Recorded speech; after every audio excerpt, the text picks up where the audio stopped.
കടമെടുപ്പിൽ തീരുമാനം വൈകും. കേരളത്തിന്റെ ഹർജി സുപ്രീംകോടതി ഭരണഘടനാ ബെഞ്ചിന് വിട്ടു. കടമെടുപ്പുമായി ബന്ധപ്പെട്ട കേസിൽ കേരളത്തിന്റെ പ്രധാന ഹർജി 5-അംഗ ഭരണഘടനാ ബെഞ്ചിന് വിട്ടു. ജസ്റ്റിസ് സൂര്യകാന്ത് അധ്യക്ഷനായ ബെഞ്ചാണ് ഹർജി ഭരണഘടനാ ബെഞ്ചിന് വിട്ടത്. തീരുമാനത്തിനായി കേരളം ഇനിയും കാത്തിരിക്കണം. കൂടുതൽ കടമെടുക്കാൻ കേരളത്തിന് നിലവിൽ അനുവാദമില്ലെന്നും തൽക്കാലം കടമെടുപ്പിന് കേന്ദ്രത്തിന്റെ നിബന്ധന പാലിക്കണമെന്നും സുപ്രീം കോടതി വ്യക്തമാക്കി. 1 വർഷം അധിക കടമെടുത്താൽ അടുത്ത വർഷത്തിൽ നിന്ന് കുറയ്ക്കാൻ കേന്ദ്രത്തിന് അധികാരമുണ്ടെന്നും കോടതി നിരീക്ഷിച്ചു. ഓരോ സംസ്ഥാനത്തിനും എത്ര രൂപ കടമെടുക്കാമെന്നത് ഭരണഘടനാ ബെഞ്ച് പരിഗണിക്കും.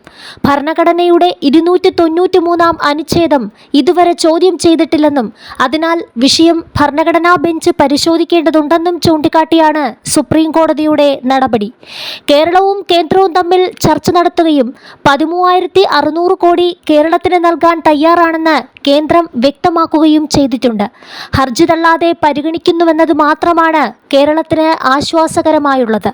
എന്നാൽ ഭരണഘടനാ ബെഞ്ചിന് വിട്ടതിനാൽ ഉടൻ വിധിയുണ്ടാകില്ലെന്ന് വ്യക്തമാണ്. 10,000 കോടി കൂടി അധികമായി കടമെടുക്കാൻ അനുവദിക്കണമെന്നാണ് കേരളത്തിന്റെ ആവശ്യം.